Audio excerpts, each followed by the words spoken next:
ka socota oo runtii intii hore aan ku hawlanayn in design fiican loo sameeyo foundationkiisa si fiican loo adkeeyo maadaama ay noqonayso daarta u dheer dhammaan geyiga Soomaaligu meelaha ay degaan oo dhan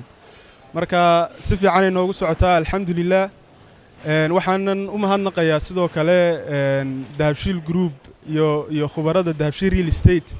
oo ku hawlan say uga shaqayn lahaayeen bilicda muxuu ahaa magaalooyinka Soomaalida